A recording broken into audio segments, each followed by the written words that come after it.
Hello everyone, welcome to learner B. I am Shivani Chauhan. Class 7 science की book का chapter 11 light shadows and reflection की हम important questions देखने वाले हैं।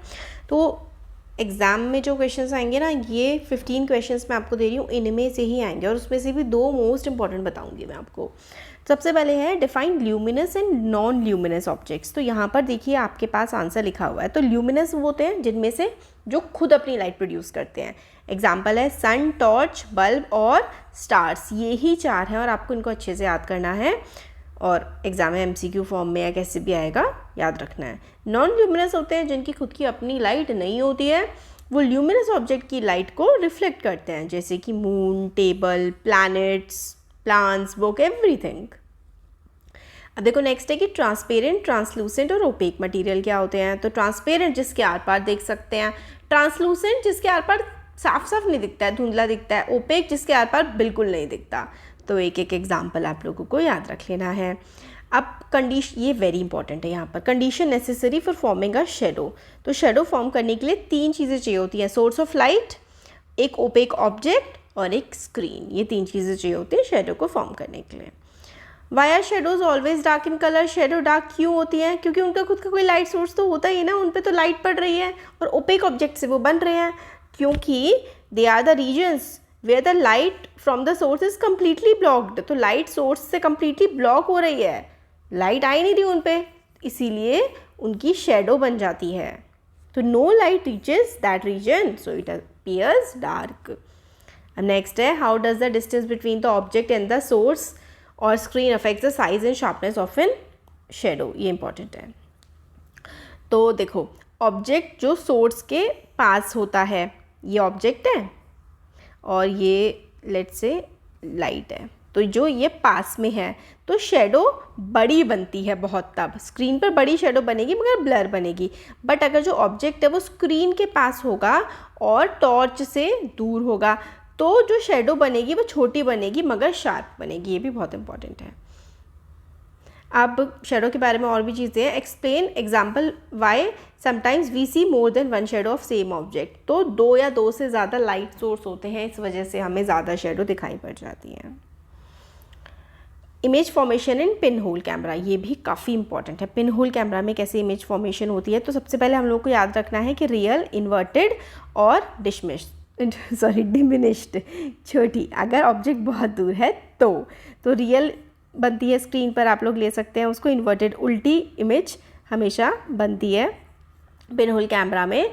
तो डिस्क्राइब वर्किंग, क्या सिंपल सा आपको क्या करना है कि जो पिन होल कैमरा होता है ना, उसमें एक होल होता है, जब उस पर लाइट सोर्स पड़ता है तो स्क्रीन पर ना इमेज बन जाती है उल्टी और स्ट्रेट लाइन में जो है वो लाइट पास करती है। Image formation by a plane mirror, इसको आप वेरी वेरी इंपॉर्टेंट कर लो क्योंकि ये तो ज़रूर आएगा एग्जाम में।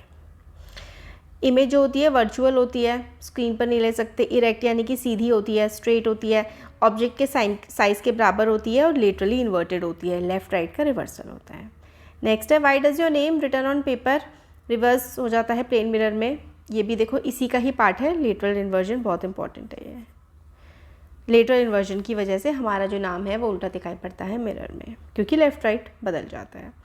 लेटर्स अल्फ़ाबेट के जो कि सेम दिखते हैं प्लेन मिरर में, तो ये लेटर्स हैं, इनको ना याद कर लो। लर्न इट, आप कई बार एग्जाम में कंफ्यूज हो सकते हैं, तो लर्न इट ये हैं, सेम ही दिखेंगे। TOAHM ये दिखते हैं क्योंकि इनकी वर्टिकल सिमेट्री होती है।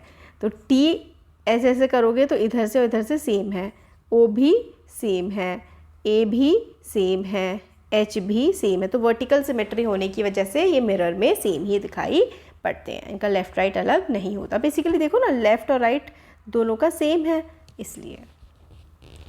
पेरिस्कोप क्या होता है, उसका कंस्ट्रक्शन कैसे होता है? तो पेरिस्कोप जो है ना, इस तरीके से आप एक जेड शेप का कोई भी डब्बा ले लें और यहाँ पर प्लेन मिरर लगाते हैं 45 डिग्री के एंगल पे और यहाँ पर मिरर लगा देंगे, तो आपको ऊपर की चीज़ भी दिख जाएगी अगर आप नीचे भी खड़े हुए हैं तो भी। तो ये सबमरीन्स वगैरह में और बंकर्स में यूज़ होता है। सबमरीन्स में नीचे की चीज़ देखने के लिए होता है, शिप में बैठे होते हैं, समुद्र की चीज़ दिख जाती है पेरिस्कोप से। और जो जैसे गड्ढा कूद करके सोल्जर्स अपने दुश्मन से बच रहे होते हैं, वो दुश्मन की हलचल को देख लेते हैं पेरिस्कोप से। कैलिडोस्कोप क्या होता है, ये कैसे काम करता है? कैलिडोस्कोप एक ऑप्टिकल इंस्ट्रूमेंट है जो कि ब्यूटीफुल पैटर्न्स बनाता है। और ये जो है ट्रायंगुलर ट्यूब क्या होता है कि 3 ट्रायंगुलर मिरर्स जो हैं वो एक साथ लगा दिए जाते हैं और फिर उसको एक इस तरीके से पेपर रोल में रख दिया जाता है। इस तरफ एक प्लास्टिक शीट लगा के यहाँ पर कुछ कांच के टुकड़े डाल दिए जाते हैं, कलरफुल बीड्स डाल दिए जाते हैं। आप इसे गोल गोल गोल गोल घुमा के देखोगे तो बहुत ही ब्यूटीफुल पैटर्न्स बनते हैं। तो बच्चों के टॉय और डिज़ाइनर्स भी इसका इस्तेमाल करते हैं क्रिएटिव पैटर्न्स को क्रिएट करने के लिए।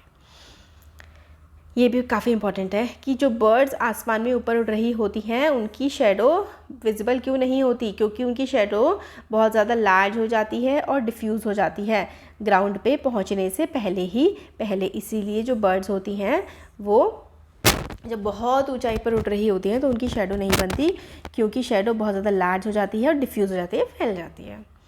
अब at what time of day is your shadow the shortest and why? तो सबसे छोटी शेडो दोपहर के टाइम होती है, नून में होती है, क्योंकि सन हमारे ओवरहेड होता है, सन की रेज जो हैं वो नियरली सीधी पड़ रही होती हैं, तो इसीलिए प्रोजेक्शन जो होता है ना ग्राउंड पर वो बहुत ही कम होता है, तो शेडो बहुत छोटी बनती है। अब शेडो और इमेज में डिफ्रेंशिएशन, तो शेडो जो होती है वो हमेशा डार्क होती है, सिर्फ स्क्रीन पर ही बनती है और उसकी वही आउटलाइन होती है, जैसा ऑब्जेक्ट होता है बिल्कुल वैसी ही शेडो बनती है।